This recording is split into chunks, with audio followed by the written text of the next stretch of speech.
Collage can seem intimidating, but it doesn't have to be. If you've been wanting to try collage but didn't know where to start small. Start with just a few pieces. Start with scraps. Start with the question, what if?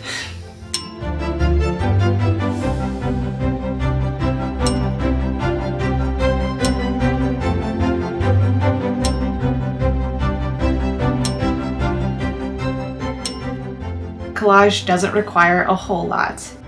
If you have scissors, glue, and paper, you're basically set.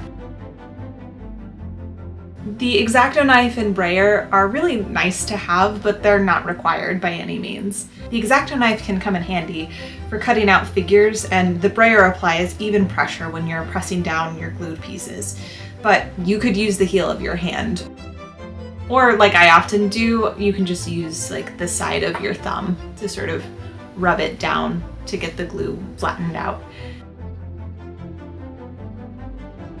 It can be easy to think that one type of magazine will only give you one type of image, and while yes, there's definitely lots of the same sort of stories in a single type of magazine, there's still ads and there's still variation, so don't get too worried if you only have one magazine to start working with. You can find a lot of things in one magazine. Limiting your source material can sound intimidating, but it actually forces your brain to be more creative. I'm looking at what's there, not what's missing.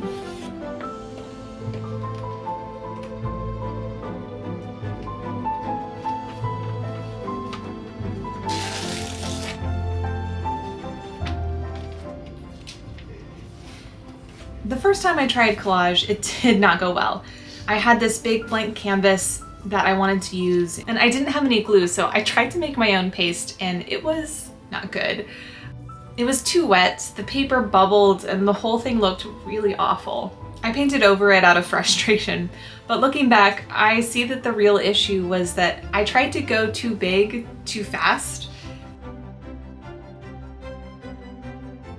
I had no idea what I was doing, and I had expected some kind of masterpiece in one day. Collage, like any art, is a skill that you build, and you don't need to start with a grand vision. Start with something small, and let it be a little wonky.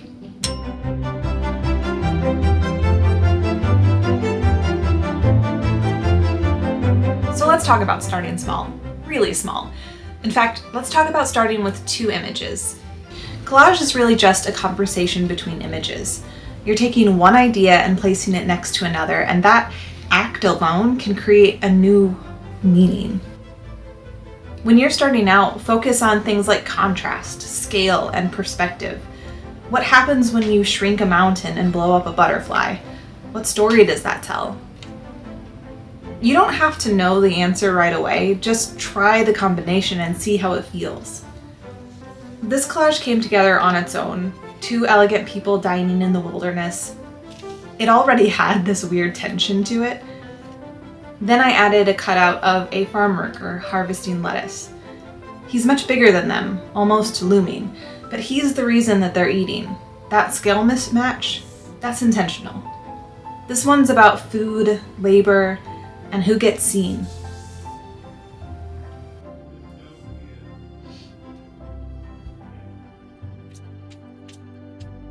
This next collage is a little sillier. I found this skier early on in my initial image search through the magazines. Later, I found this image of a beautiful historic temple. I was inspired by a story I heard from a guy who came to fix our internet.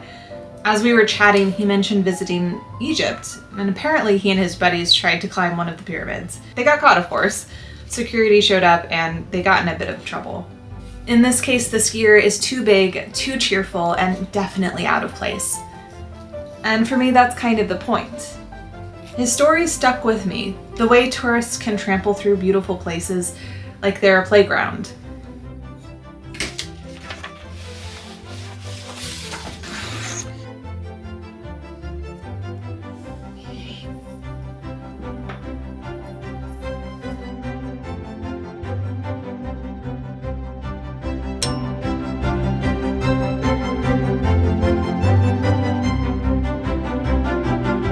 Okay, now that we're familiar with combining ideas and playing with scale, let's try something a little harder.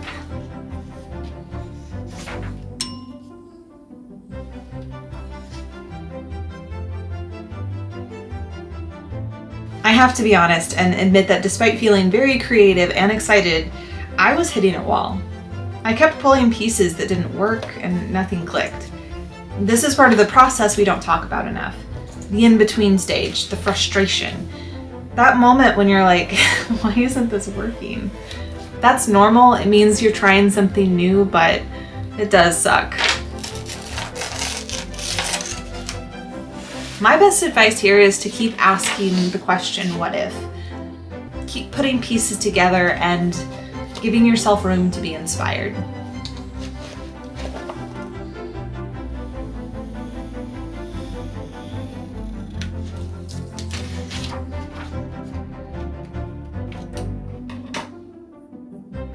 Eventually, I was inspired by an anime. We just watched an episode with a really tragic backstory. As I was working, I found this off-cut piece that sort of looked like a woman kneeling, and suddenly that feeling I couldn't shake from watching that anime, the heaviness in my heart, it had a place to go. This collage helped me sit with that grief the anime brought up, and I didn't even glue it down. Sometimes the art doesn't need to be finished. Sometimes it just needs to exist long enough to say something to you.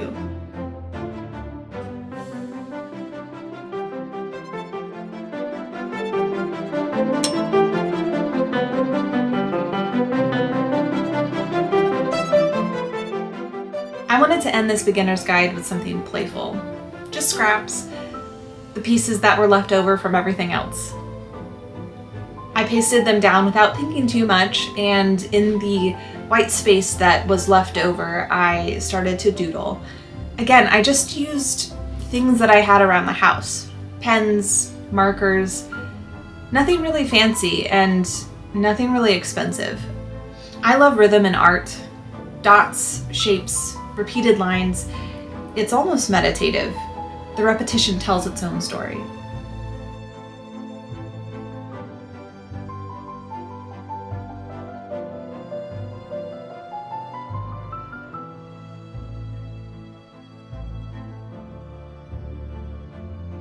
The point I'm making with this collage is that you don't really need anything fancy to start creating.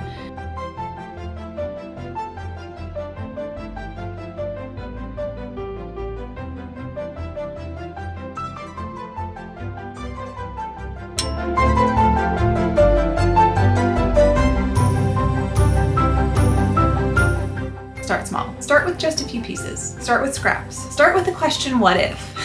If you want to see more scrap collages, then check this video out. Or if you want to see me make masterpieces out of masterpieces, then check this one out. Okay, bye! See ya! Bye! Bye.